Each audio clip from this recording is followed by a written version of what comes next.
Guys, and welcome back to another edition of the Wrestling Stoop with the legend himself, Bob Roop. I am Ray Russell, and we continue on our journey back in time to the mid-1980s, 1986 to be exact, and Bob's time once again in the Florida territory, and how apropos, because it is indeed Bob Roop who is right now here in 2025 returning from his own excursion to Florida.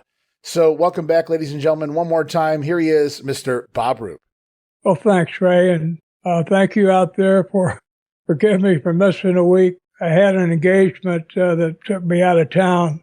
I went to Fort Lauderdale. I live in Michigan, and I went to Fort Lauderdale for a dinner with a group of gentlemen who call themselves Smart Marks, which is, in this day and time, is kind of dated, but that's what they've been with for many years now, and that's what they're sticking with. I had dinner with 6 gentlemen, and it was ironic because the dinner, they took me to a very, very nice restaurant where different people come by every 10 minutes or so with a different cut of some kind of meat, beef or pork, whatever. And usually they're carrying it on a spit of some kind, like a steel rod, and they'll just cut pieces off for you right there, put it on your plate. Well, because I was talking, I was telling stories. That's the reason I was brought there by this group. I think I ate 2 bites of salad.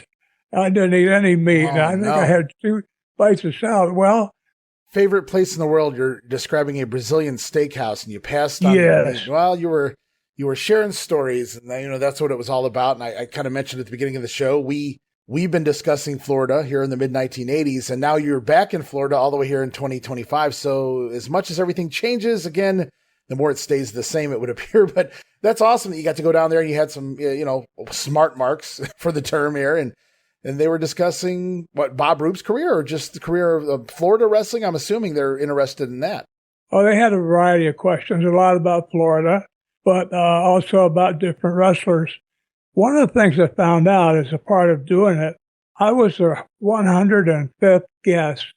People like Ron Fuller had already been there. Don't get me wrong, I have no hostility or any kind of negative what I want. The only reason I'm bringing up that they had 105 is with 105 guests, different guests, that they ask questions, I have talked to. Those guys probably know more about the wrestling business than any wrestler in the business, except maybe the world champion who would get around all the different territories, and might. But those guys had guests that were able to tell them stories from all over the world. So they had some very intelligent questions. I'm going to ask permission before I give out their names, but I especially wanted to thank Robert Mitchell, who handled the preparations and getting me booked on a flight and to and from, and all of them were very, very, very nice people to be with, respectful and good sense of humor, and I appreciate being there. I don't know if I asked them if I was the oldest guest they'd ever had, but I had to be close. I was darn sure older than all of them. Anyway, it was a good time, but I missed our weekly program because this really is a wonderful experience for me to know that we have people out there listening to us, the product that you and I together put out. And I'm talking basically about my life, and you're adding to it from your own experience in order to ask intelligent or cogent questions that are appropriate. Mm-hmm. And between us, I think we put out a decent product. I want to say hello to all our listeners out there, and I'm sorry to have missed the week. I don't feel like, I don't know if any of you are let down. Maybe the ones that hate me, maybe they were mad. They didn't have anybody to be pissed off about. No fodder this week? Yeah, nothing new to. You ruined it for them, Bob. Yeah, nothing new to chew on this week, but I'll try to make up for it today by saying something they'll find. And you and I talked about this in private and on the air. Some people are set in their way of thinking, And if the psychology involved is if they changed that way, maybe just one or two things would open a whole Pandora's box of things that they've been wrong about for their entire life. So they're not going to change. No, I don't care what. That upsets a lot of people when you shatter their thoughts, or you put some of their beliefs to bed, basically, and they're like, no, that's not the way I thought for the last 50 years. So I'm not changing. Right. Well, yeah. Well, their sense of who they are, right, can be totally shattered. And imagine having to face that. Don't get me wrong. I'm. Oh, wait a minute. I'm perfect. I've never been wrong. No, I have. I'm learning. Life is a learning experience, and I'm still learning every day. Yeah. I'm learning what it's like to get older, for one thing. Some new stuff that I'm really not that fond of learning, but I am learning it anyway. Again, if you found out something that just totally changed you had to look back and say, I've been wrong for 50 years, the way I've been thinking and my values and all that have been wrong. I feel like we've crossed that a few times here on the show over the last year and a half as well. I agree. But I think with some people, it's just too hard. It's too psychologically and emotionally, it's too hard to do. Even knowing the way they're thinking might be wrong or incorrect or at least flawed somewhat, they're going to stick with it. So, and you've advised me that way. And as a much younger man than me, your wisdom is right up there with someone my age, that some people are just not going to change no matter. A lot of times, the way you can tell is when you're having a debate. I'm not going to say argument, but having a spirited debate, you'll get to a point where when you've got someone totally backed into a corner with no out, they say, I just know I'm right. That's what they say. That's their excuse. Oh, I can't prove it, but I just know I'm right. And the evidence that they're wrong might be sitting there right in front of them, but no, they'll say, no, I just know I'm right. And I've had arguments with my own siblings, that way. And when Mom was still around, every time we'd get around my mother, that old sibling rivalry would come back. It didn't matter that we were in our 50s and 60s. We were still arguing about, they're trying to get Mom to up to side with one of us or the other, that old sibling rivalry. I had a couple relatives that would say that, well, I just know I'm right. So I say, okay, well, it's hard to argue with that. So I could say, well, I know you're wrong, but, we're not going to get into that. But anyway, well, I'm very happy to be back with you, Ray, and also with, our listeners out there, and whoever they might be. Without them, you and I wouldn't be here, at least doing this part of your, you have an enterprise going with your website, and this is just one small part of it. But we wouldn't be here with this, with the Stoop. So, anyway, I'm back, but I'm welcoming back our listeners to what we're going to do here, because I hate missing a week, but I'm glad to be back.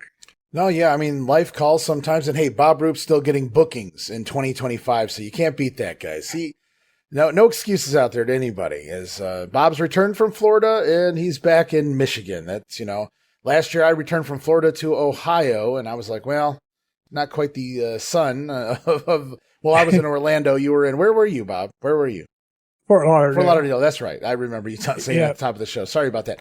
So, I mean, no, it's a good time to get out of the state and kind of do some things. You're right. Even for me, I'm half your age, and I'm not a fan of sitting on a plane ride for too long. Again, from Chicago to Vegas, when we do the trip to Vegas from Ohio, that's about a 3-hour or so flight from Chicago, and my legs are feeling it. So I can only imagine. So we're glad to have you back, and I'm glad to hear you've had a few days to work out the kinks in your knees, and hopefully you're painless, or as painless as you can be, as we continue on our story here with Florida in 1986, guys. Last we left off, Kevin Sullivan did a no-no. He was booking himself out to the Savoldis, I believe you said, and that wasn't the no-no. The no-no was he wasn't really taking care of business down here in Florida, where he was the booker at the same time. So Kevin's working double shots, or double duty, I should say, Florida, Jersey, or wherever you will up in the Northeast. And so he's not showing up to book a show. And Hiro Matsuda comes to your door, knock, knock, knock. What is Hiro doing at my place of residence here? And he's asking you if you can have a show ready by tomorrow. You take over the book essentially as Kevin Sullivan is nowhere to be found. Now, Kevin's not gone from the territory, mind you. He simply wasn't there to book the show, but he comes back and realizes that he's lost his job as the booker. I'm sure he didn't enjoy that very much. We talked about he and Mark Lewin showing their ass in the ring and essentially, getting the pink slips. And I don't mean to a vehicle, guys. I mean, they are canned. And that had to be a hard decision to fire two of the top guys, two of the top heels in the company. But you got to do what you got to do for business. When basically, like you said, they were, I want to say breaking kayfabe to a level, but at the same time, they were simply hurting the business in regards to return fans, perhaps, in regards to what they were doing in the ring. And you said a lot of the boys were enjoying the comedy, the act that they were putting on in the ring, because they weren't understanding what it was doing to them, hurting them financially for the future. Yes. So Kevin and Lewin are gone by, I believe, probably the end of March. And it wouldn't make sense for Maha Singh to continue on without the Army of Darkness. So Bob Roop himself pops back up in the wrestling ring for the next couple of months here, or a few months anyway. And you're going to be teaming some with a newcomer, a young guy, great physique by the name of Lex Luger. And we've talked about Lex a few times here in the program in the past, but a lot of places online, and I think it goes back to the Wikipedia of Lex, it gives you credit as the guy who trained Luger, but you said, no, I'm not going to take credit for that. It was Hiro Matsuda who did a lot of the training for Lex, but you had a much bigger job, I believe, than just showing Lex how to do a few moves in the ring. Why don't you tell everybody, I guess, what you would say your job title was when it came to the rookie Lex Luger? Well, Luger, again, he was breaking in about the time I got there, but Matsuda had put him through the ropes. I mean, I think one of the things he did, and Luger was, anybody out there who maybe didn't see it, Lex Luger in his prime, he was a bodybuilder. He had been an athlete. I think he played pro football in Canada. Correct. So he was an athlete. And the USFL. Yes. And also, but he was a bodybuilder more than a weightlifter, I believe. I mean, maybe it was both. He wasn't working towards setting world records in lifting weights, powerlifting. He wanted to be a Mr. Universe. He wanted to be like Arnold Schwarzenegger. So he was a bodybuilder. You know, he did. He looked great. Like I say, he was already broken in by the time I got there. But when I inherited him, he was green as grass. And we talked on earlier programs that, and I got this from Ronnie Garvin, I think. Ronnie says it usually takes about 10 years for someone to learn the business to where they know how to take care of themselves with nobody else's help. They know how to get booked. They know how to find out a good place. They know the ropes. Let's put it that way. I feel like I got a little bit of maybe a little earlier than that because I got a booking job pretty early in my career. I was helping out in the Florida office, and Eddie Graham did that on purpose. He wanted me to get that kind of experience because he knew I was a little older. I didn't break in until I was in my mid-20s because I did 3 years in the service. And 6 years of college just got in the way. So I got a little bit of a break, but not having to wait 10 years. But, yeah, I was still learning. I mean, some of the things I did booking showed my own inexperience. But anyway, back to Lex Luger. With Lex, I needed, as a booker, I had Barry Windham and Kendall Windham. I'm trying to think who else was babyface there. I needed another top babyface. Luger looked great. I mean, he did. He looked, I mean, I don't know anybody in the business that had quite, because he was tall too. He was 6'3" or something in that area, 6'3", 6'4". Mm-hmm. And, and he was built like, he could go into one of those bodybuilding contests and have a chance, maybe not Mr. Universe because he wasn't Arnold Schwarzenegger type thick like Schwarzenegger was, but he wouldn't have been embarrassed to be there. Let's put it that way. In fact, one of the things that, one of the big mistakes he made was in front of a bunch of the guys. He said, this wrestling is just a part-time thing. My real goal is to become Mr. Olympia. He said that in front of people that had been putting him over in the ring and all that kind of thing. Well, sorry, Larry. His real name's Larry Pohl. Sorry, Larry. I know if you look back, you realize that one of the dumbest things you could have said. I'm sure if he was listening to this right now, he'd have a laugh, because that's just, that's the personality of at least Lex Luger today. Yeah. I'm not told that he is. Life has brought him around, as it does most of us. Reality brings us around to where we have some sense and realize some of the mistakes of our youth. Because if you keep making them, usually you don't live that long. But what I did is I rode with him. I drove and he rode with me. We did like a seminar in a car, just me and him. And I was teaching him the business, from the way you go to the ring, the way you walk, the way you look, to everything that you do in the ring. And, I wasn't talking, I started real simple, just like a simple match, get a headlock, take a guy over. Being that he was a babyface, I told him, you got two people out there to help you, and make sure you listen to them. One is the guy you're working with, and the other one's a referee. If you have a good referee, like a Stu Schwartz, he'll help you every way he can. Sonny Myers was another one, Sonny had been a wrestler himself for many, many years, and he refereed from time to time. And, they'll help you in the ring. They'll give you advice. They'll tell you things like, if you're in the ropes and the heel backs away from you, if you're a babyface and you're in the ropes and the heel backs away from you, sometimes if you're green, you don't understand that the heel wants you to follow it. He wants you to come out to the ring and follow him. And if you didn't get that, then somebody like Stu would say, we just kind of whisper to say, go out after him, or follow him or whatever. But they would help you, in other words. But my role with Luger, I was trying to get him experience that I never got it, because the old timers wouldn't tell you how to work. I mean, right. Sometimes guys would. I remember Sam Steamboat helping me, but I never rode in the car with him. We would watch matches together in the arena. I remember specifically in Orlando, we'd watch matches and he would explain why people were doing things to me. And wow, okay. And it made sense. So I was doing the same thing with Luger.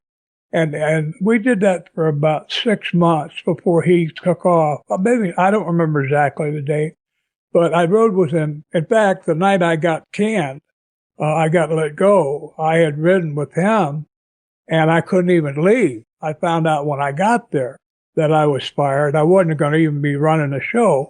Mike Graham was there, walking around, strutting around. He was happy as hell because I hadn't been booking him, and he resented that. So he was happy. And what I did that night, I actually went and sat on the other side of the arena for the whole show because I couldn't leave until Luger finished working and got showered because I had ridden with him. So I watched the whole show from the audience. Nobody bothered me because I hadn't been wrestling much. And then I walked down there and I walked up to Mike Graham. I don't remember if I shook his hand or not, but I mean, I knew he despised me, but, I said, hey, good luck. It's, if you're the booker now, it's all yours, my friend, good luck. And by that time, there was some stuff going on.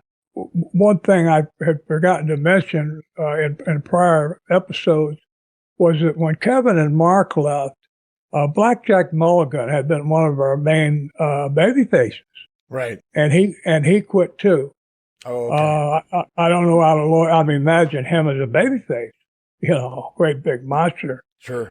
It was great going out, it was great having him out there for us to go out there and beat on, because he looked like he could take a hell of a beating. He showed me personally he can hand one out. So, we lost him too. With Kevin and Mark. So yeah, that was tough. Fortunately, and that's why it was important for Luger to develop fast for main events. I didn't have time to bring him up, like putting him in early matches and getting him over. I needed to like put him in there like he was like coming from another territory as a experienced hand. And I was able to do it with booking him in tag team matches and putting him in there with someone who could lead him around. I worked as his manager, so I was out in his corner too. And that, I could help by doing that, by being there to give him advice. Mm-hmm. And so but we needed it because I told you and our audience, times were tough for Matsuda and Duke Kiyomuka, the two executives that were running the company, had mortgaged their homes to keep Florida wrestling going. And so, I mean, it was critical to them. So, if we had a bad week, you could see they were worried to death about, so they've got a second mortgage. Now they have to make sure they have an income to pay for it, right? So, in Florida, if the bookings or if the houses started falling off, they got nervous. So I can definitely understand when Matsuda by Tuesday noon hadn't heard from Kevin, and Kevin was up with the Saboldis and hadn't heard from Kevin and didn't know what TV was. I have absolutely no doubt why he came to me, because I mean, again, home mortgaged, in debt, and the guy who's running, captain of the team has disappeared and hasn't even bothered to call you. Yeah, I don't blame him for coming to me. I was glad. I was happy because I wasn't happy working. Meha Singh and a thing had fizzled because without Bob Roop able to make an appearance, it was just weird. It wasn't really anything different. It wasn't real sensational.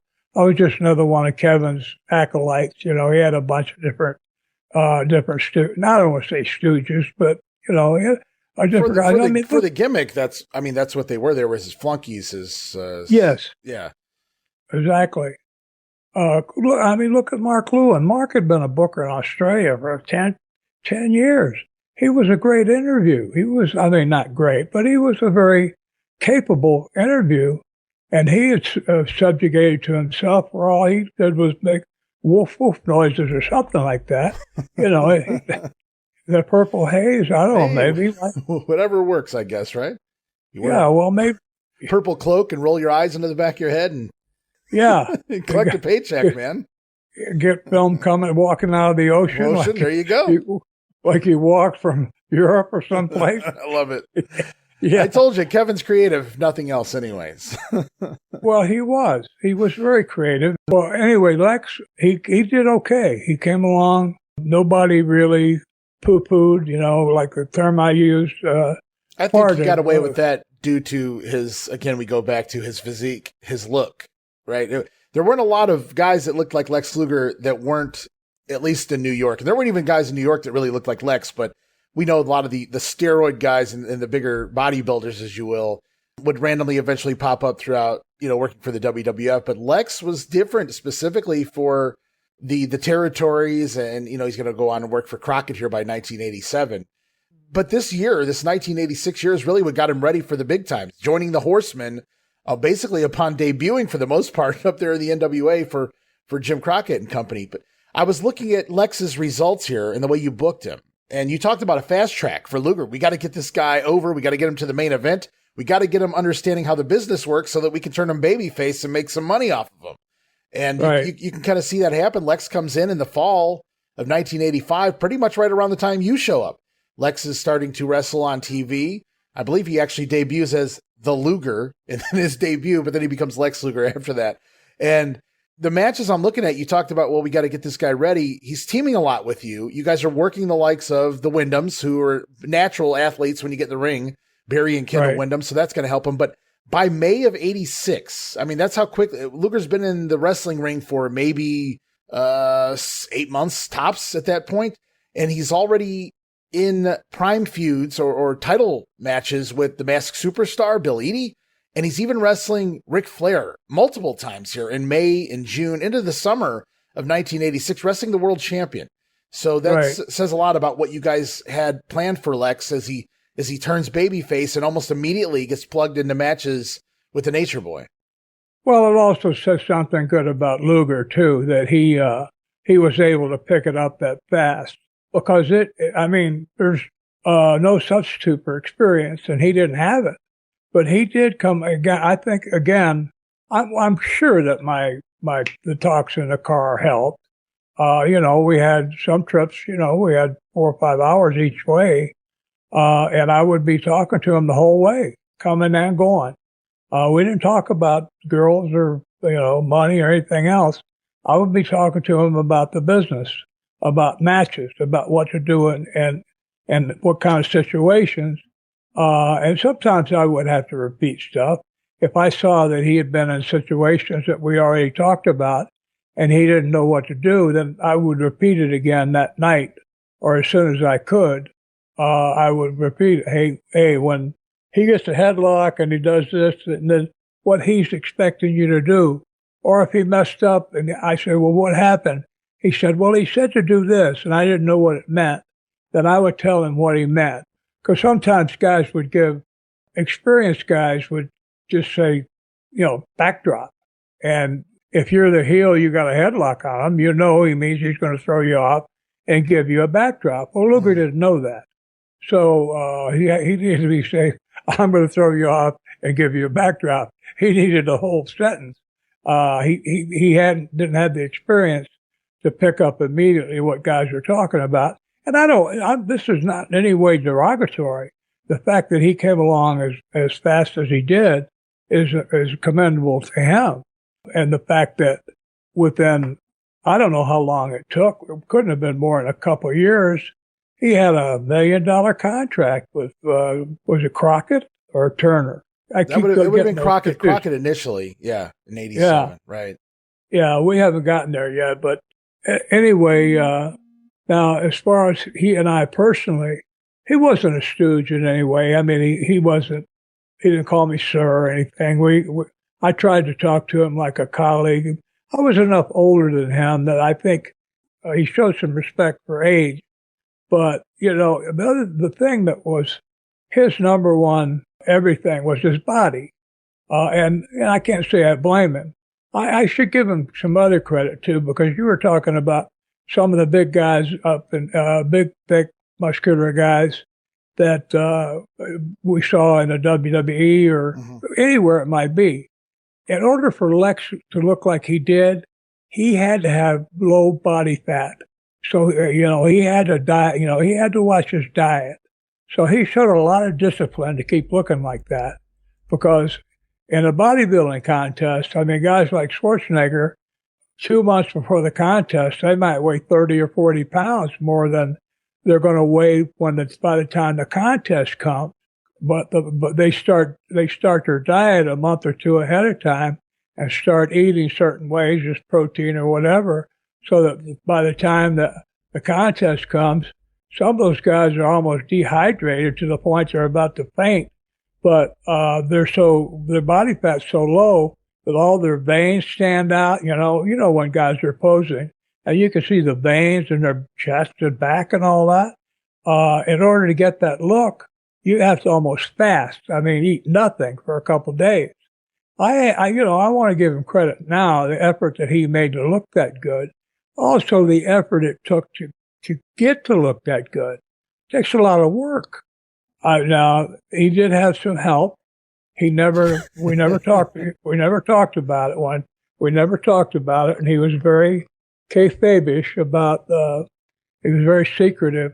But one time when special vitamins is what you're talking about. Yeah, his special vitamins. One time I happened to be in the car. I don't know why he waited. Didn't do it in private, but I happened to be in the car when he stopped and picked up some of the special medicine. Of course, I knew what it was. So, and you always suspect anyway, because it's hard to get that to look that good without that special help. It's not so much that the chemical actually adds to the muscle, but it drives the workout. It gives you the drive and the will, and it drives you to work out. Right. I remember when I was, I'm trying not to get off Luger, but it's a related subject, when I was escorting and babysitting the Road Warriors for their first few months. Those guys, we had to know something. You'd never stop to eat, like at a restaurant, on the way home from a match. You maybe before, if you leave early or whatever, but even then, very rarely, you would just go and maybe stop at a 7-Eleven and run and get a sandwich or some Slim Jims or whatever. But to actually stop and eat, those guys needed to Protein. eat. Right. Yes, and the stuff they were taking, and fortunately, they were good guys, both of them. But both of them are gone now. Mike Hagstrand Hawk at 43, and Animal Joe Laurinaitis at 60. And to me, at 83, that's so young. I mean, even 60 to me is a young person. Again, it depends on your perspective, how old you are. But back to the point was, those guys, I saw how they worked and how they ate, and they didn't have to worry about looking lean. They weren't doing any bodybuilding, they didn't posing or anything like that for Mr. Universe. They were just looking, they needed to be big, and they were. But those guys, because those guys ate. I remember very few times when I was carrying them to a town, especially when we were in Georgia, that we didn't stop after the matches and where they could eat a big meal, a steak and that kind of thing. So, right. And that was okay. I don't think my wife had moved over yet from, she was going to nursing school in Louisiana. So I didn't have anybody waiting at home for me anyway. And, I tell you though, those guys were always working heel, no matter where we went. So, sorry, I'm away from Luger for a second, but when they ordered, the way they act in a restaurant, I always ordered food that would be impossible for anybody to mess with my food. I'd order a box of cereal unopened and a carton of milk unopened for my meal, because they would insult the hell out of the waitress. Well, I get that. I totally get that. But then I wonder how many people had enough balls to do anything to their food after looking at them. Like if just that one little chance of them finding out, I wouldn't want to be the person that did whatever they did to that, allegedly did to their food. Yeah. Hey everybody, Gene Jackson here, inviting you to check out the Retro Wrestling Review, where each week I'm joined by some great co-hosts who help me review classic episodes of USWA Championship Wrestling, and right now we are doing week-by-week reviews of 1993. But we don't just do reviews, sometimes we get a chance to interview some of the people who were there and lived it, plus do watch-alongs. It's a lot of fun, so check out new episodes that drop every Wednesday at WrestleCopia.com, and to find links to everything associated to the podcast, you can go to USWApodcast.com. Hey guys, Ray Russell here, curator of the WrestleCopia Podcast Network, inviting you guys to listen to many of the programs here as part of the WrestleCopia brand, including, but not limited to, the Wrestling Memory Grenade, currently covering the 1988 and the WWF project. You can also listen to the Regional Wrestling Podcast, where we talk the territories. You can also listen to the Wrestling Stoop with the legend himself, Bob Roop. But that's not all. You can also check out the Pro Wrestling Academy with the professor of Pro Resu, Mr. Dan Ginnity. Dan and I go back in time and cover the history of Japanese professional wrestling in the English language. And you can listen to all of those shows and more, all part of the WrestleCopia Podcast Network, located over at WrestleCopia.com. That's WrestleCopia.com, and anywhere your podcast streaming needs are met. And while you're at it, why not subscribe to our social media guys for all the latest goings on here at the WrestleCopia Podcast Network. Plus, I'm constantly adding old school video clips and pictures from throughout wrestling history. You can follow us over on X, formerly Twitter, at Wrestling Grenade. That's at RASSLIN Grenade. Also, follow and like me, Facebook.com/Wrestling Grenade. And why not subscribe to YouTube.com/Wrestling Grenade? And of course, now would be a fantastic time to become a WrestleCopia patron over at patreon.com/WrestleCopia. That address again, patreon.com/WrestleCopia, where you get so many gifts, including all of my insanely detailed show notes for every episode of The Grenade Show, Regional Wrestling, and the Monday Warfare podcast. You'll also get early access to a lot of the podcasts here on the WrestleCopia brand, where you can listen days and sometimes as much as a week earlier than the rest of the listeners. But that's still not all, guys. You also get at least a dozen digital downloads for your viewing and reading pleasure each and every month, plus random bonus video drops, and of course, the Patreon exclusive Watch Along series covering mini past WWF and WCW events. And if that's not all, videocasts, also now a part of Patreon. No subscription, cancel anytime. Give it a try for a month, guys. I think you'll like the content that I offer, and every penny of it goes right back here into paying the bills. So if you're looking to support that next up-and-coming podcast brand, please consider making it WrestleCopia. Help me pay some of the bills to keep the WrestleCopia podcast network and all of the great shows here up and running for the months and the years to come.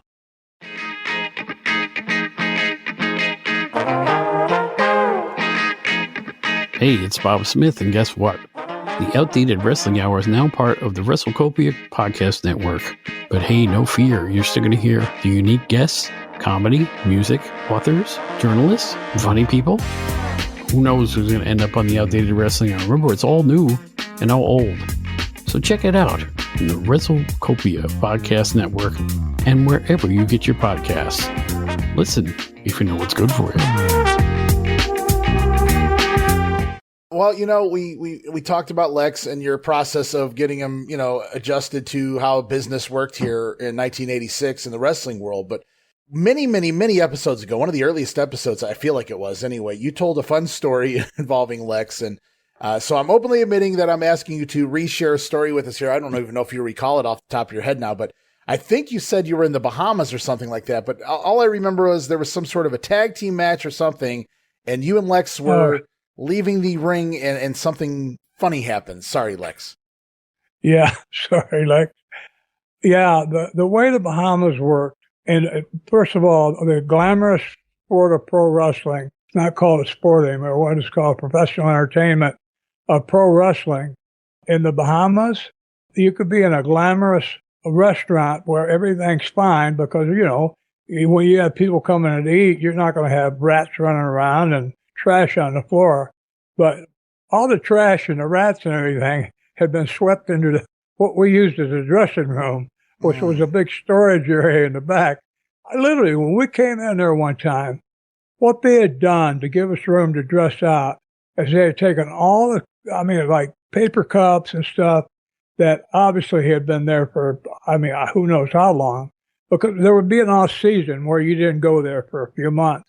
Well, we came back this one time, all that stuff had been swept to one side of a big room, and it went almost all the way up to the ceiling. Well, the thing is, the water in the Bahamas, when we started the matches when we got there at like 7:30, to get ready for the show to start at 8 or 8:30, you could go in the bathroom. We never showered in this building, didn't have a shower.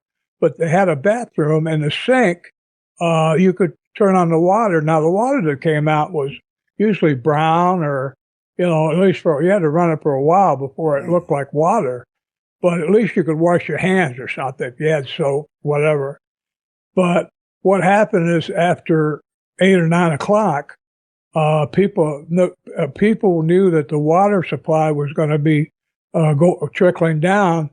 A lot of people Bahamians all over Nassau would fill up pots full of water just to put on their stove or whatever, so they could have coffee in the morning, because they knew that in the morning their water might not start running again until 11 o'clock in the morning. Anyway, there was water when we got there, because Lex went in there and used something to wash his hands or comb his hair or something. Well, on our way back from this match, they had put up chicken wire over the ring. I told that story about The Rock and Mr. Saito and how our match got abbreviated. A 20-pound rock fell about 3 feet from our head. But what match with Luger, he was wrestling Tyree Pride, of course, which, for Luger to wrestle Tyree, who came up about to his shoulder, and have a good match with him, showed a lot of talent. He was able to have a credible match. And I was out there with him as his manager, so that was a big help. I think I could at least advise him. But anyway, on the way back, they had fences separating these open wire fences separating the fans, so they couldn't smack you with a cane or something. They had bleachers. Well, a lady sitting in the bleachers I'd say about head high, where her bottom was sitting on the stands, was about head high to Luger. And when he went by, he stopped. She was been yelling and screaming at him. He stopped and flexed, and she threw a cup of yellow liquid right in his face. I thought it was beer. I thought, the beers in this place cost about $10. I was really amazed. But you know what? Luger got some in his mouth, and it wasn't beer. It was another yellow liquid. Oh, that's beer that's been processed. And he's spitting. He let out unbelievable yell, and he started gagging and spitting. He runs into the dressing room and runs right to the little bathroom, to the sink, and turns on the water so he can wash out his mouth. And there's no water. Oh, I'm sorry. I forgot about that part of the story. Sorry, it's not funny. But there's no water. There's nobody. Oh, just me. We were the last match. He and I were the only one there. Neither one of us even had like a soda pop or, anything that he could use to wash out his mouth.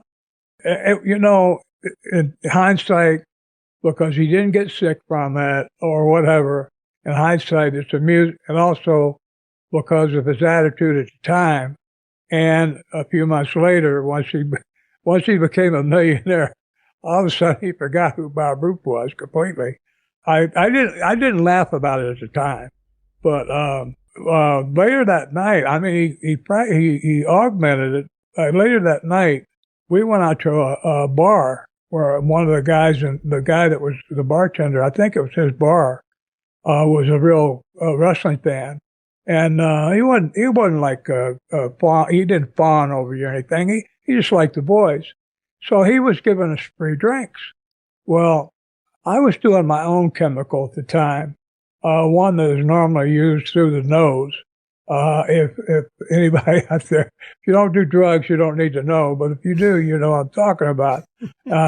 When you're using this drug, you could drink all night and not really get drunk because it has an adverse effect. Well, Luger I was kayfabing Luger. I didn't even want him to know I was doing it. I didn't have any on me. The guy at the bar, sold it, and he offered me some. So I accepted, and, I could drink all night. And I was drinking, I think, rum and Coke. I don't know what he was drinking, but every time I got a drink, he got one. And when we got back to the motel, he spent the rest of the night in the bathroom throwing up. I mean, you talk about a miserable trip. You get hit full in the face, including in your mouth and your nose and your eyes, with about a half, like a quart of urine, which is, oh my God, how disgusting. And then later on, you drank and you're trying to forget your troubles, and he was trying to keep up with me, but he got, and plus he didn't eat. That was right. What caused him to get sick. He didn't eat.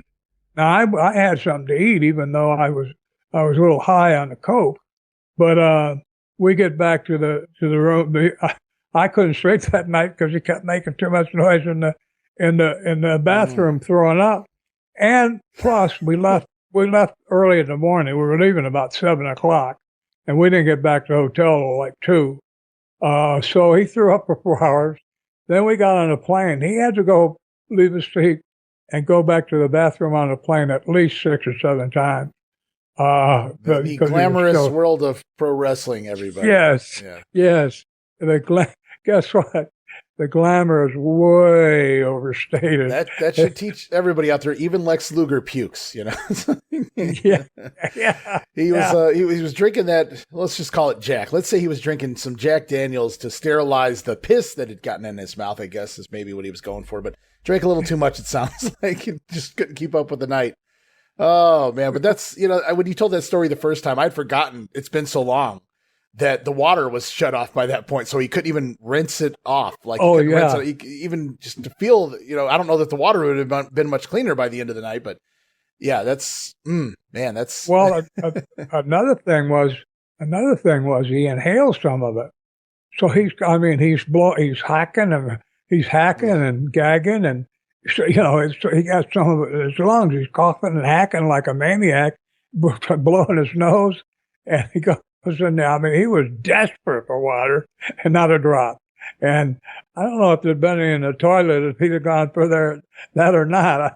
No, yeah, that's, oh man, I shudder to the thought. But man, talk about perfect aim. I mean, that's all I can really say. If they'd allowed the ladies to play on the pro baseball teams by that point, I mean, she would have got in there for good pitching anyway. I don't know what kind of ball that would have been, but it connected where it needed to, I guess. And poor Lex, I wonder if Lex still recalls that. If anybody out there is able to contact, like, I could send him a message, but I don't know if I'll actually hear back from him. But what a story. I'd love to know if Lex remembers that night in the Bahamas. I don't know how you could forget it.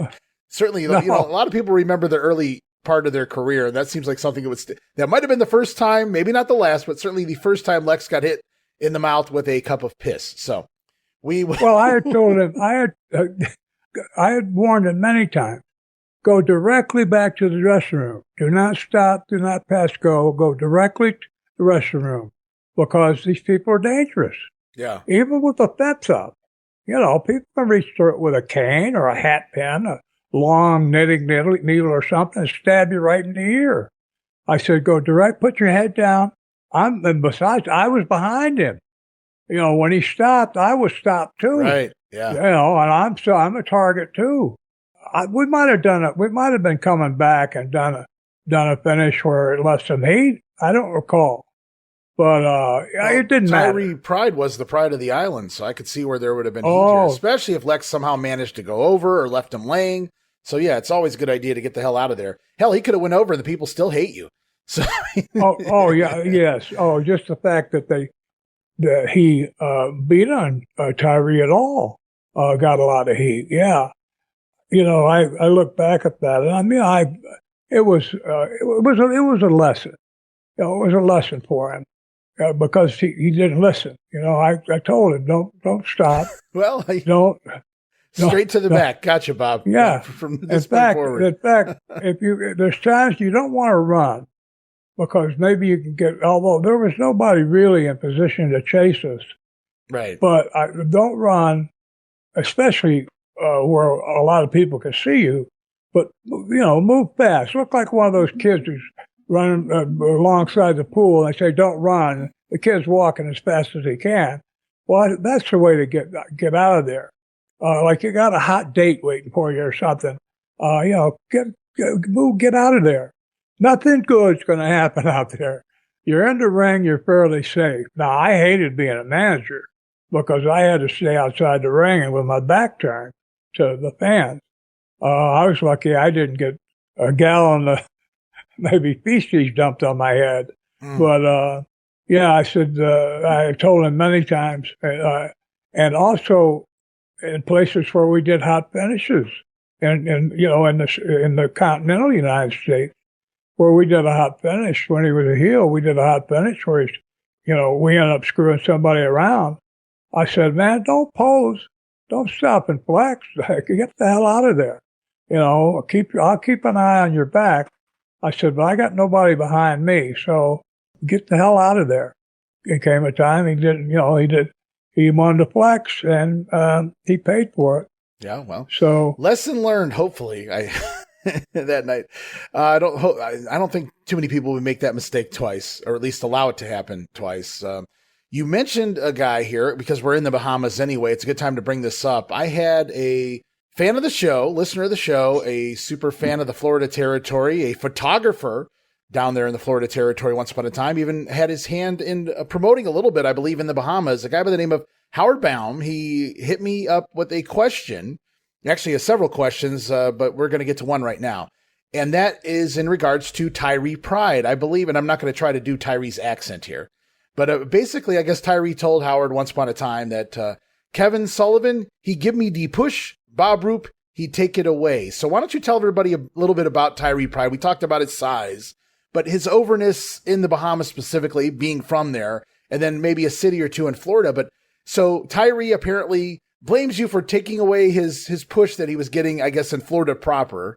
And so I'm just curious, your thoughts, your memories, Tyree Pride, and just a little bit about him. Tyree was, he was an anomaly. He was different because in the Bahamas, if you had said, ask the wrestling fans, you got a choice. You can see Tyree Pride or Andre the Giant. They would have said Tyree. You can see Tyree Pride, Ric Flair, Jack Briscoe, and Harley Race all at the same time. We'd better see Tyree. That's how over he was there, because he spoke a patois, which was a mixture of, I'm not sure how many languages, but I think most people in the Caribbean understood it. I still get ribbed a lot by my good buddy, Red Roberts, Dr. Michael Brannon, one of the most noted forensic psychologists in the country, who at one time was a pro wrestler. He still ribs me about booking Tyree with Ric Flair in Miami. And it does seem like a very incongruous, a very unusual booking. But the circumstances were that for this particular show, we didn't have the entire convention center, which would seat, I think, 20,000 people maybe.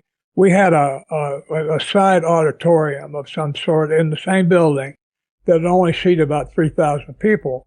I thought Tyree, and here was another factor. Flair had been in, I don't know why, he'd been in like way too often in Florida.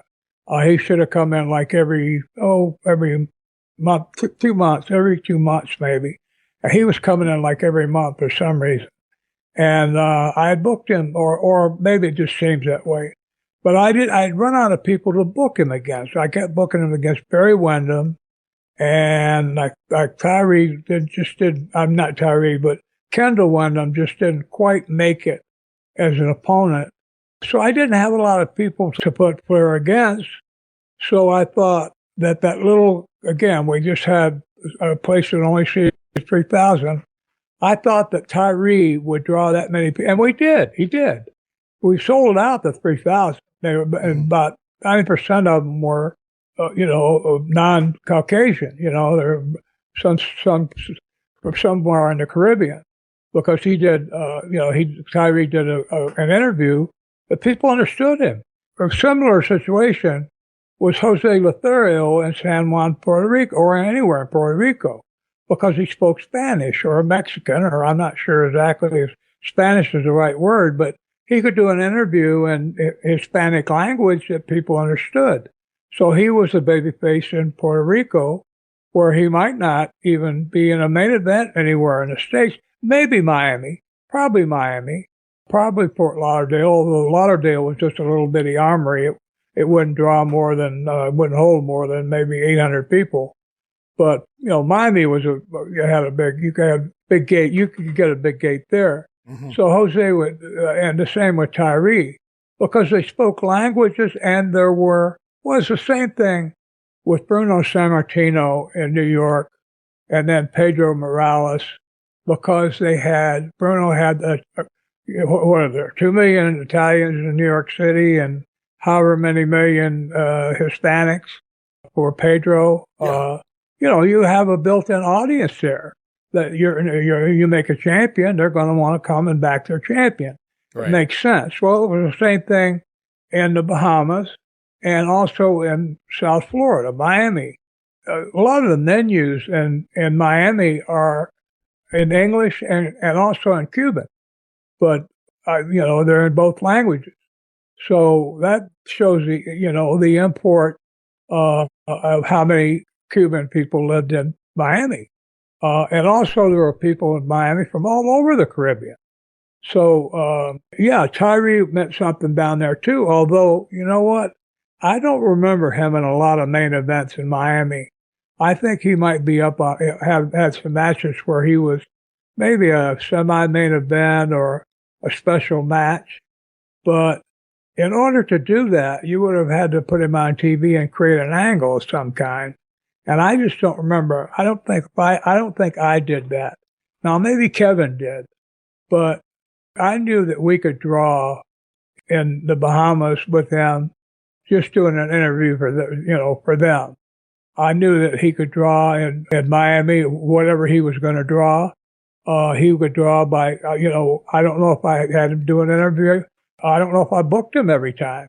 Right. Well, I know when Kevin was booking, Kevin booked himself against Tyree. He put Pride over. I believe when I was looking at results, I know Tyree Pride went over Kevin in Miami Beach, just for one random specific city. So, I mean, there were certainly times where I could see where he was being used during the Kevin booking period versus, and I'm not saying you didn't, because if you go back and look at some of the shows where you featured him, obviously you knew the towns where he was going to get over. But he was working Rick Rude, he was working with Kevin a little bit here, but that goes back to 1985 in the fall and the end of 1985, and that's really where Tyree Pride even randomly appears in the company. I mean, I don't have any results for Tyree prior to 1985, so I'm assuming he didn't just walk into the business in mid-85, so I'm going to guess that basically before that, he just simply stayed maybe on the local islands, some independent type deals or something of that nature, and can imagine the people he was working with, but billed as the Haitian sensation. I don't believe he was any more than 5'8", so it's kind of hard. No. And he was well put together, don't get me wrong, but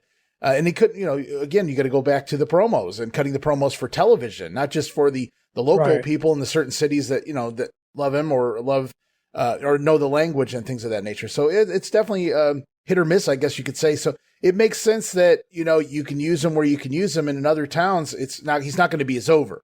And so it would be silly to kind of put him. It would be like taking Jerry Lawler out of Memphis and putting him in Kansas City. Now, I'm not saying the King couldn't get over in Kansas City, but if nobody knows who he is walking in, he's not going to be as over day one as he was in Memphis, leaving the territory up there with Jarrett. So, and that's kind of what you're at right here with Tyree Pride. And I don't know that he's going to get over to that level to merit any kind of a major push, but he was billed as the Bahamas champion during that time frame. So I think you did what you could do with him. But I could see where he goes, Kevin Sullivan gave me D push, because that's where he debuts. He debuts in, I believe, the summer of 1985. Kevin was booking, and he got his first shot in the big leagues, in the big times there in Florida through Kevin. So I could see why he would see that. And then you come in and it's like, oh, well, now I'm just kind of here. And not necessarily because he's working Luger and whatnot over in the Bahamas, but he's not getting pushed in, say, Tampa, at the same level. Right. Which to me, booking wise, makes complete sense. But I just wanted to touch on that because I had never heard that logic before. Of course, every wrestler going to blame somebody for their lack of push. So I just wanted to get that out there. Another factor was that his interviews in English were about a C-, if you give him a grade. His interviews in the patois for the Caribbean people, anywhere in the Caribbean, they were fine because, they understood the patois and maybe he made sense. But in English, his English was limited, not in terms of the words, but his pronunciation. And he just wasn't a great interview, let's put it that way. Mm-hmm. And the other thing was, I would have had to create an angle with him. And I didn't see him being a big draw, like you say, in Tampa and, Jacksonville, Tallahassee. I didn't see him being a big draw anywhere but in South Florida and, again, the Bahamas. I didn't see him even being a big draw in Puerto Rico. I don't remember ever being on top there. No, I booked him in a show somewhere in Central Florida against Kendo Nagasaki. Did I get that name right? Yes, you did. Kendo. And they went out there, and after the bell rang, we tied up and they broke, and just out of the blue, Tyree, without Kendo telling him to, Tyree threw a drop kick at him. And Kendo just stepped aside, and Tyree hit the mat. Kendo jumped on him and stayed on him. He looked, those matches I talked about with Johnny Valentine and Jack Briscoe, he did one of those for about 8 minutes, where very little happened. They didn't. I don't know if they ever even got up off the mat, but they went about 8 minutes, and then Kendo went ahead and beat him. And I tell you why, because there was very little response when Tyree was introduced. Kendo got much more of a response because he had some heat with that tag team he had with Ray Candy, Kareem Muhammad. But Tyree, I think, thinking back on it now, I mean, it's many, many years ago, but I think about the psychology. I think that Kendo probably felt that just by trying to have like a regular match, like doing high spots or whatever, with Tyree would expose the business. I don't think he felt like Tyree was capable of selling correctly. So he just grounded him, stayed on him, and then beat him. Okay. And was it kind of a dull match? Yeah. But it didn't expose the business, put it that way. And I never booked Tyree anywhere north of South Florida after that, because he didn't mean anything. You know, he didn't mean anything to the fans. So we'll move on. So a tag team came through here during this period of your booking time in the company, and a familiar friend or foe of yours, if you will, by the name of Steve Keirn, was teaming with Stan Lane, and they had really set the world on fire, at least in the Memphis territory by this point. And they had made some trips around the AWA, and now they're here in Florida in 1986, talking about the Fabulous Ones, one of the greatest tag teams of the 1980s here. And I was now you had worked with Steve quite a bit. You guys had that awesome angle and that awesome feud back in the 70s over his father there down in this territory. So you get to rekindle that friendship, or whatever you want to call it here. You team up a little bit with Luger, I believe, and work the Fabs, but you also team up a little bit with a couple other guys. You wrestle the Fabs, but the Fabs are here for quite a bit of time. They work with the Sheepherders, which was a huge feud prior to that in another territory. But so tell me your memories of the Fabs collectively here as a unit. What did you think of that tag team, the look? I mean, these guys were over with the fans, especially the ladies. Yeah, they were great. They did. They looked the part. They were good. They were good in the ring. They didn't give me any headaches at all with any kind of demands or I don't want to do this or whatever.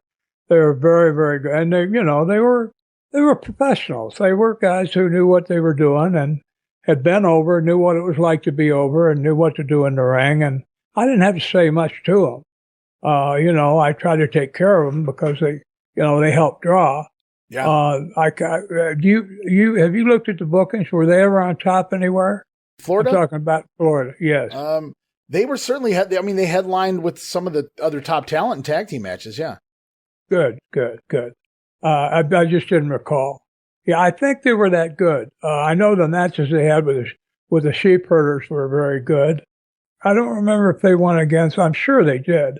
If they won against Kendo and Kareem, but I'm sure those matches would have been good too, also, because you would have had 4 people in there that were good workers and were, good. When you have good workers, people are not thinking about themselves, their individual appearance and what they look like. They're thinking about having a successful match. Right. And a real pro doesn't mind at all subjugating himself to have a good match. When I did the deal with Dusty Rhodes, where he exposed me as not being an Olympic champion, but I took 8th place, I was the one that came up with the idea. It was my record book that I brought that he supposedly checked. I had it as a memento of 68 Olympics, and he actually ripped it up.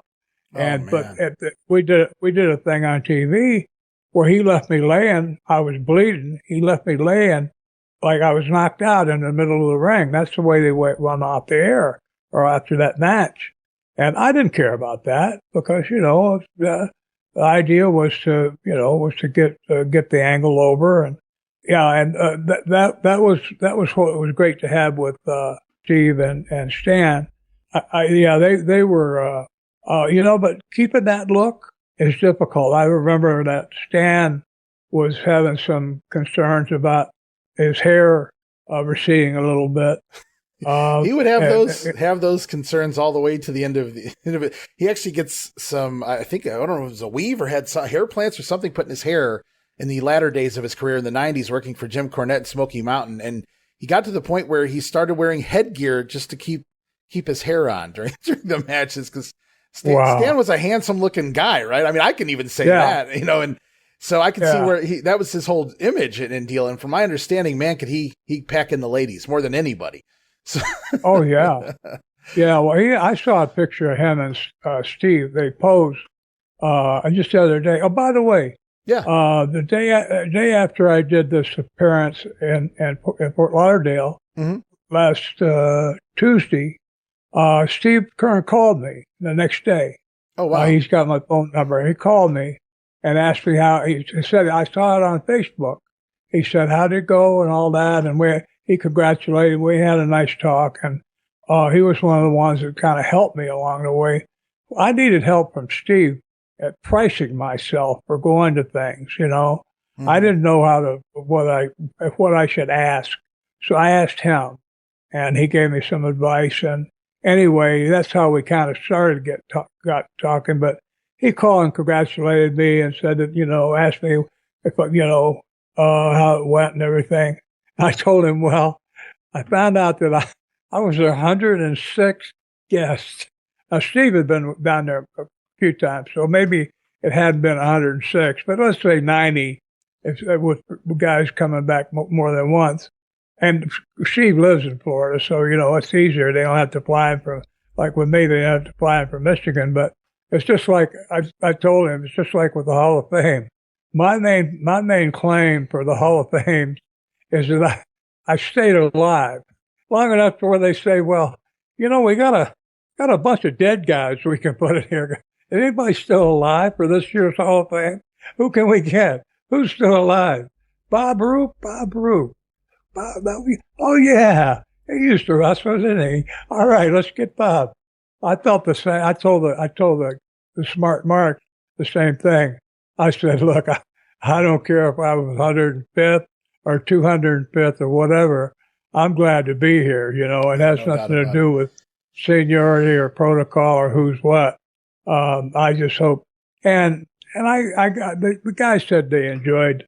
The guy who was transporting me back from Mike Brannon's and Red Roberts' house it's about a half-hour drive, I guess, from his house to the restaurant and back. He said some nice things. He said that, you know, that my visit was up there in the top 20. So I felt good about that. You know, I tried to entertain. I didn't tell stories just about me. Basically, I answered the questions that they asked me, which that's real nice. It's kind of like working with you. You know, you're a good lead in. You ask questions that trigger memories and things and whatever. But it was nice for Steve. It was nice for Steve to call and congratulate me or whatever. So, yeah. No, that's cool that you got to hear from Steve Keirn last week. And I mean, your guys go back a long time, man. We going back to the Florida territory in the 1970s. And here he's working for underneath Bob Roop. You're the booker, and he comes in with Stan Lane, one of the greatest, again, like I said, tag teams in the 1980s. And you get to have him here. And, you know, when Hero and Duke are trying to keep this thing together, they got you booking right now. And we're holding on to talent. We're building talent like Lex Luger. The Wyndhams are still hanging around. And now randomly you get guys like the Sheepherders coming in and the Fabulous Ones, and things are looking like a little bit on the upswing, you know, based on some of the talent you're being able to work with here, which is pretty damn awesome. You got other local talent and guys up and comers and things of that nature. I'm going to pivot to, let's talk about the Sheepherders, Luke and Butch. And of course, Jonathan Boyd at one point was with Luke as well. At this point though, it is Luke and Butch here in 1986 working for. Now, Sheepherders were very blood and guts, and later on they would become unbelievably, well, cartoon characters for the children in the WWF. I don't know if you ever got to see any of the Bushwhackers stuff, Bob, but it's amazing how they morphed from bloodthirsty bad guys to the favorites of the children, you know, for the little kids out there in the WWF. But so Luke and Butch in this period, you talked about the good matches they had with the Fabulous Ones, but let's talk about your thoughts on the Sheepherders as a tag team. I thought they were excellent. I thought they worked well together. Their timing was good. They didn't give me, you know, when I look back, I don't recall having a problem with any of them, you know, in terms of not wanting to do what they were asked to do or And and they were experienced enough that I was glad to ask them if there's suggestions, things that they'd done that worked before or whatever. They were good guys. I enjoyed having them, and having them in the dressing room and having them in, wasn't my stable. I wasn't the one paying them, but it was good to have them. And I knew I could count on them to go out and have a good match. They'd go out and work hard, and they wanted to get over and stay over and then get heat, give people their money's worth, and they were professionals. So yeah, I thought a lot of them. And again, as a booker, I couldn't really get chummy with anybody, or I never had, for example, I never rode with them anywhere. So I didn't get a chance to know or partied with them. I didn't get a chance to know them personally very well, but what I knew of them, I liked. I thought, and also because what were they from? New Zealand? Yes. Yeah, and Aussies in New Zealand, they have a different kind of, the ones that are humorous or try to be humorous, they have a kind of a weird, different kind of sense of humor that's very charming. They like to make people laugh. They like to be amusing, and they're good people to have around. It creates there's nothing worse than a dressing room where everybody's mad at each other. Everybody's quiet. For some reason they're pissed off or something. But to have guys like that in the dressing room, good sense of humor and everything, was always very pleasant. So yeah, they were nice to have around, and I was happy to be able to book them. I knew I could always count on a good match. Their matches, I usually didn't even have to watch the match. I'd go out and watch the finish. I could deal with, I knew they were going, say, 15 minutes. I could take 10, 12 minutes and be taking care of some other business, and then I could go watch and see how the finish went, see if what I had planned worked out the way I hoped it did. I mean, I didn't know, sometimes the same finish might work in one town and not in another. I try to figure out why. Sometimes it's composition of the audience, or it just might be something they did in the match. But anyway, they were good. They were. That's another really interesting thing that I want to hit on later. At some point when we just talk about being a booker, is about understanding the territory era and understanding each town, which may be made up of a different type of people. And so you have to book a different way every night. Even if you're telling the same story, the same feud in multiple towns, maybe you have to do it a little different from town to town. And I'm looking forward to getting there and talking about that at length in a future episode. That's definitely on my list of things to do. And I'm glad you brought that up, because I wanted to mention that here on the show. And as you put over, the Sheepherders as being good guys backstage, as well as great hands in the ring, I didn't want to take away from the Fabs as well. It was good to hear that they were very easy to work with, because by this point, they didn't have to be. They could have been prima donnas if they want to be. Now, I know, Steven, you go back far enough that maybe he was like, hey, this Bob Roop guy, he's cool, Stan, let's just, do our job. But at the same time, you got to remember, these guys in Memphis alone, just the 8x10s or the Polaroids, they probably bought houses on just the sales of those alone, the merch that they could sell during intermission, because they were over like Rover, my friends. I mean, they were the tag team of that era, really, that little window of time there in Memphis. And then they go on to work for Vern, and obviously they're here in 86. Now, Stan's going to go on to form another tag team with Bobby Eaton, the second coming of the Midnight Express. So he's going to have another successful tag team after that. And then even after that, when Cornette and Stan leave the WCW at the end of 1990, once again, he teams then with Tom Pritchard to form the Heavenly Bodies for, the main event tag team of Jim Cornette's Smoky Mountain Wrestling before Stan eventually retires. So Stan had success in multiple tag teams. Well, I'm happy to hear that. He was I didn't get to know him very well. I knew Steve, of course, from that intense angle. It's sure. Very hard to know him up close and personal. Yeah. When he's out there, Steve was protecting my life out there. Think about it. If the fans are just about ready to climb in the ring, and I would be dumb enough to keep getting the heat on him, he knew enough to, start making a comeback where fans would sit back down, and watch me get killed. Now that we never got to that point, because believe me, I was keeping my eye, ear, every other antenna I had out of my butt or whatever. I can hear Steve now. Now, Bob, do you want one of my forearms, or do you want 20 people coming out of the crowd on your ass? So, yeah, Bob, some of those people were picking up chairs. Yeah. I wonder why. Maybe I better make a comeback. No, working with him gave me a picture of what Dusty Rhodes and other guys with the gimmicks, what their entire career was like, because our matches never went very, especially in the beginning, right after the angle was hot. When it was hot, I'd hit the ring and it'd be over in at least 2 minutes, because as soon as I got there, he attacked me, and I could only run so long, and he'd catch me, or I'd make him chase me, and I'd let him beat on me for a little while. Then I'd take off, and while he was chasing me, I would catch him.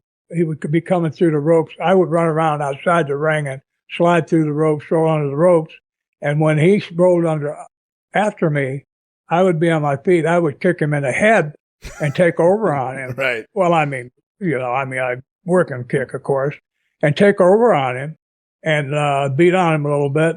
And it wouldn't take much. In fact, I'd tell him, I'd pound him. I'd be trying to maul him and everything. And he would never had him down on the mat, or I was putting the boots to him, or I had a hold on him. I would be pounding on him, and he only take it for maybe 30 seconds. And then I'd be telling him, come on back. And he'd come back. Play it safe. He'd come back. He'd come back, and usually I'd take off. We were within, I think, it couldn't have been more than the second or third return each time. We were lumberjack, because I kept running. I rather than have him just beat me, I'd take off. I'd get beat by count out. I would run, which got a lot of heat on me, because I gave him a hell of a comeback first. I had him beat the crap out of me, give me some bumps and throw some punches, and I'd bump all over the ring. But then, finally I would take off, but I had always made sure that I had plenty of protection with the cops or whoever security was, because, people, even if he had beaten me, the people were still mad at me, and I don't blame them. Steve and I, one of the things we talked about, we had it any time at length. One time we were down at Barry Rose's Fun Fest, and we were both there at the same time. We were talking. Both of us were so young in the business and hungry at the time. Neither one of us would have done that angle now or later in our careers, because it was just too serious. It was too hot. You're talking about a man who spent 8 years in a cage being tortured every day. That's some heat, man. That is some serious. Oh yeah. And Jerry Jarrett tried to play on that a little bit and do something similar, not anywhere near the heat you guys were trying to put together on that, but he tried to do something like that near the beginning of '85 with Steve Keirn. And I questioned, why didn't he take it further? Because he really didn't do it anywhere near the level you guys did it in Florida, but maybe that's why. Maybe you don't want to rile up the Memphis people. I don't know. So that could be the reason why they just kind of kept it a little much more timid than what you guys did there in Florida several years prior. I want to get at least another name in here before we talk about Waterloo, Bob. And okay, here's another name who he would actually go on actually not too long after this, going to jump over to the WWF and work there through the beginning of 1989. Outlaw Ron Bass. Do you remember anything about Ron Bass? Oh yeah, and man, I hate to knock people, but Ron was a good hand, and Ron was he was a good worker, and he was one guy for, like, in the dressing room. He was always jovial and whatever, but I'll just tell you what happened rather than let you and anybody else listening. Gordon Soley was helping me book. I mean, I didn't ask him to, but he would get back from working over in Memphis or somewhere. He would get back on Tuesday, and I would be working on TV. He would come up to the office, and usually we'd both be drinking. I had a half gallon of rum in my desk because the booking job was so stressful. And I never drank where I couldn't get up or walk around or whatever. But Gordon and I would drink, and he would sit there and he would give me ideas, and some of them were good, and I would use them. Well, here's a guy that's seen, 50 bookers during his time there. So obviously he has some, good ideas and things. But he got the idea that, now I'm going to get to Ron Bass here in just a second. Gordon got the idea that he was co-booker. So he hated Luger. Go back to Luger. When Luger started interviewing, Luger didn't treat Gordon solely like the institution that Gordon had become, not only in everybody's estimation. Guys who had, like Ron Bass, had been in there 4 or 5 times probably with Gordon interviewing him. So, but Luger was brand new. Luger's body to him was God. Was the star. Gordon was just a Mike. His name might have well been Mike Holder, and he didn't treat Gordon with that kind of like respect or like he was being privileged by having. Solis in all the Hall of Fames as an announcer, 4 or 5 of them. So, obviously he was very good. But Luger treated him like a jabroni, like he was just another. He never personally put him down, but he didn't go out of his way to be respectful to Gordon. And Gordon didn't like that. He actually despised Luger, because Luger didn't put him over at all. So where Luger had the belt, and Gordon and I were talking about switching the belt. I think it was the Florida belt we were talking about, putting it on Ron Bass. And we were going to do that at TV the next week. We were going to do it on TV. And what happened, we had a show like on a Saturday night at the Cherry Festival in Tampa. I had Ron Bass against a guy who I wouldn't say a buddy of mine, but guy I helped get him out of prison. I think he wrestled as a Falcon or something like that. I helped to get him out of prison by giving him work. He got out 6 months early. He'd been in prison for dealing drugs. I helped him get out early, and he was working under a hood. So I had him working with Ron in this Cherry Festival. Well, it's a spot show. You have it once a year, and I just typically put all the baby faces over, because there was no reason to get heat. There was no reason we weren't coming back for a year. So there wasn't any reason. So, and Ron and this guy, the Falcon, were a cold match. There's no heat between them. Well, they did a match, and Ron got a bunch of heat.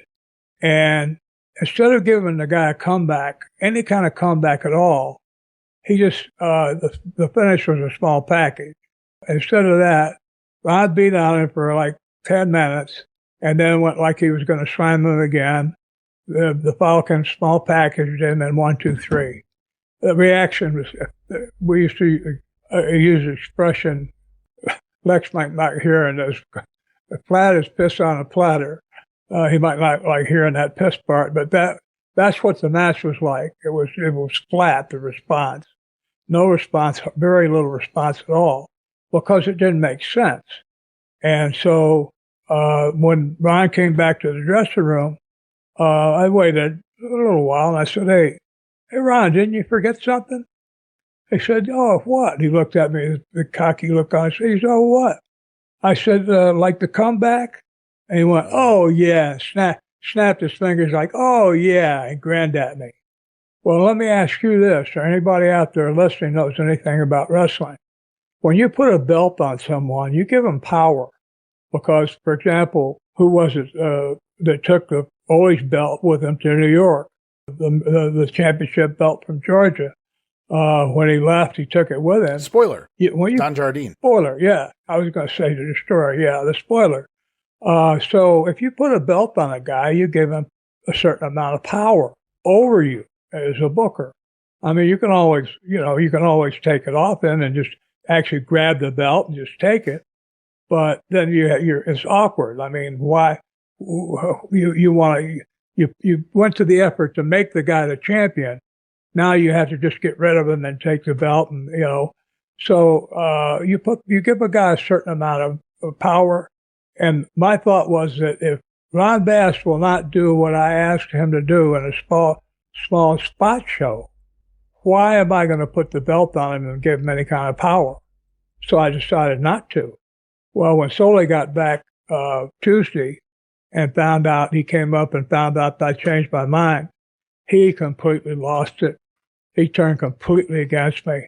He and Buddy Colt and Mike Graham all had a beef with me. And I used to, on Tuesday night, I'd be going down the hallway, like to go to the dressing room, I'd be watching the matches. I'd go back to the dressing room, and Soli and Colt and Mike Graham would be in the hall. They have their heads together, buzz, buzz, buzz. They'd all stop and look at me when I walked by, and then they'd buzz, buzz, buzz again. So I knew I had some. Telling us that in the past, yeah. Yeah, and that's typical. I mean, you're always going to get a heat. If you're a booker, there's going to be people that don't like some of the things you're doing. But, I mean, again, if a guy's not going to do what you tell him to ask him to do, decides he's going to do it his own way, I'm not going to put a belt on him. I mean, why? It's stupid. It'd be a stupid thing to do. Now, everything else, that's the only issue I ever had with it. Everything else he did, he was good in the ring. He worked hard. He wasn't lazy. He did good interviews. I think he had a good career. But see, that was kind of personal between me and him.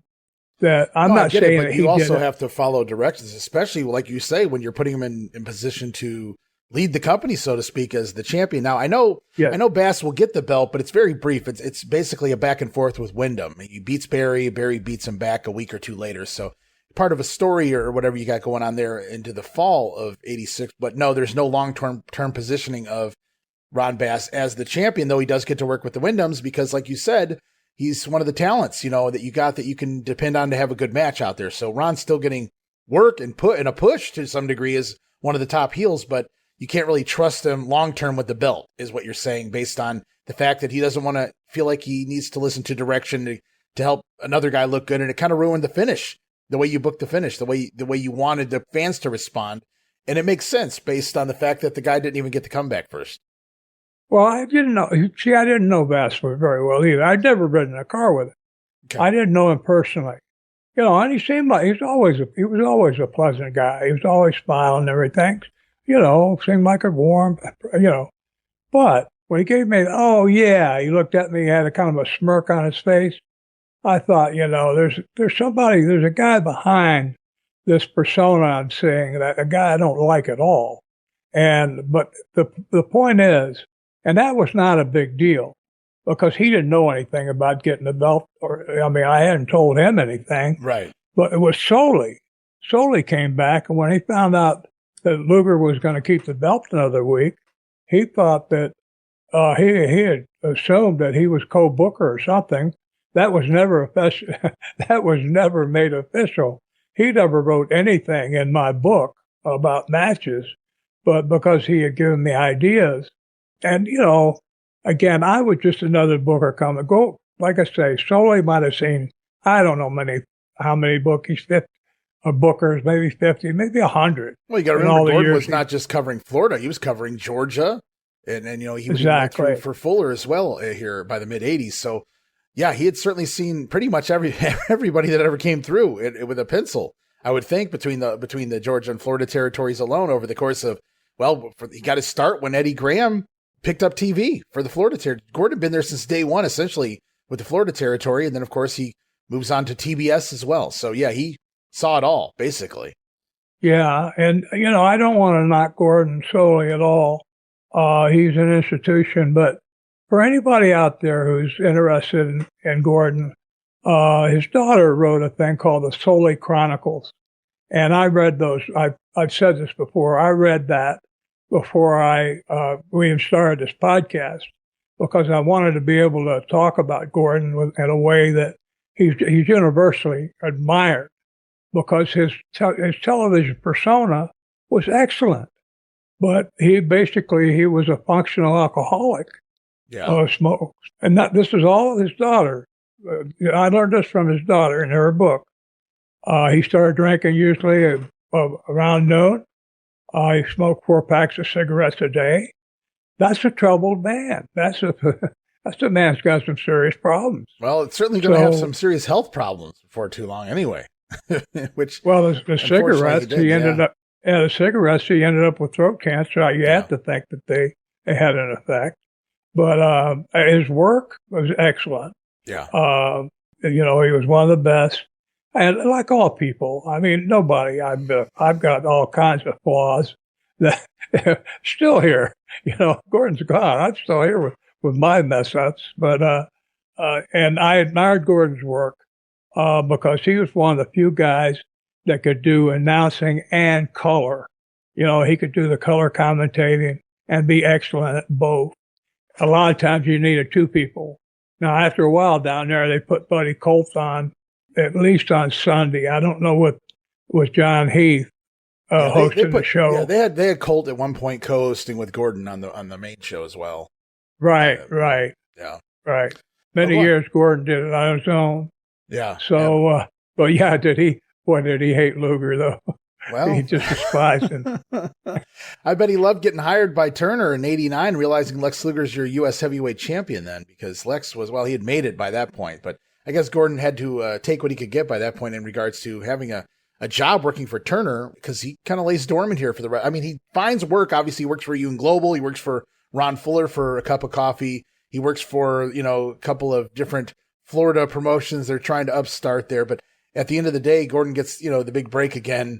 In '89, they actually hire him over the summer, I believe it was, and he's going to stay there till his retirement in the mid-'90s. But yeah, we'll definitely touch more on Gordon, because I want to talk about your departure from Florida on the next episode, or at least this particular Florida territory. And we'll talk a little bit more about Mike Graham and him kind of taking over, filling. It's funny to see Mike basically disappears off the cards when you begin booking, and Mike returns to the cards basically when you are no longer the booker. Funny how that happens. So we'll talk about Mike and we'll talk about Gordon, but there's some other names I definitely still want to touch on we didn't get to this week. Mike Rotunda, we haven't mentioned him, I don't believe, at all on any of our episodes yet. He's going to come back through here. Brother-in-law of the Wyndham family is Mike. Kendo Nagasaki, team with the White Ninja here. Of course, the shock troops of Ed the Bull Gantner. I wanted to get to his story, so we'll talk a little. You talked about it last episode, but I want to touch a little more on Ed Gantner and his brief career in wrestling. Ray Candy was his partner as well. Let's see. We got some other names. I don't know if any of these ring a bell, but they were up-and-comers at the time, if you will, of Jim Backlund, Sean Royal, Chris Champion, Ricky Steamboat's brother, Vic Steamboat comes through here. There's a lot of guys that maybe Ricky Santana, David Sierra, the Cuban Assassin. So I see a lot of names that came through here. Maybe some of them ring a bell with you, and hopefully we'll touch on some of those next episode. That sounds good. Yeah, some of those names, trigger some memories. I'm looking forward to it. And, the Falcon, he was kind of sitting here on my list, and I go, I don't think Bob's going to remember this Falcon character, but apparently you do, and you even have a backstory to that. Guy by the name of Steve Brinson was the Falcon, so we'll talk about the Falcon on the next episode as well. So, yeah, we've got a lot more upcoming, guys. Stay tuned for the next episode, Bob. I want to thank you so much for doing this. But before we wrap things up, let's talk once again about that Tragos Thez Hall of Fame you've got upcoming in Waterloo here in the month of July. Oh, great. Yeah, please. I'm so glad we remembered to include that, because we were doing this show last year before the museum meeting. I don't think I ever mentioned it.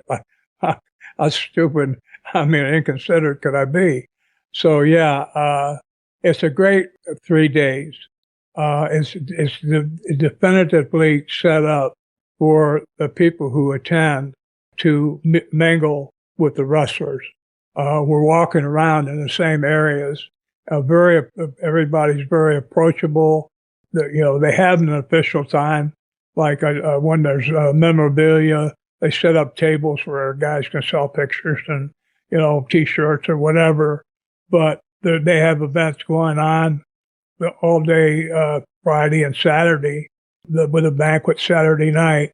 And during the museum opens, I think at 9 o'clock or no later than 10. And it's always all the wrestlers go over there just to see other wrestlers and mingle with some of their road guys from off the road, and get to meet a lot of fans there.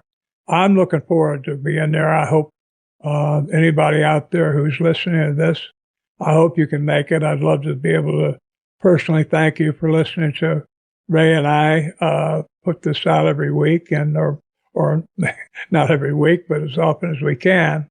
I'd like to thank you in person. So, yeah, and thank you for mentioning that, Ray. Again, it's, I believe, the 17th, 18th, and 19th of July? That is correct. Yeah, the 17th through the 19th runs Thursday through Saturday. Grab the All Access Pass to save yourself $35 on separate passes. That comes with 2 meals and the banquet, plus live wrestling event and all other events they have going on throughout the course of those 3 days there in Waterloo, 303 Jefferson Street. And you guys can pick up more information at nwhof.org. And yeah, looking forward to hearing some stories coming out of this thing. Lots of familiar faces. Looks like they're going to be part of the event there. So can't wait to hear what happens what goes down in Waterloo. But for this week, guys, we're wrapping things up. Bob, we will return next week, and then I will be taking a week off with the family for vacation after that. But first, we're going to try to finish up our stories here in this Florida run of 1986. Well, thank you for today, Ray, and thank you out there again for being with us. I keep saying it, but it's true. Without you, you wouldn't need us. So we're in this together, and I'm really happy about that. Thank you very much, Ray, for your very, very able professional way of doing things.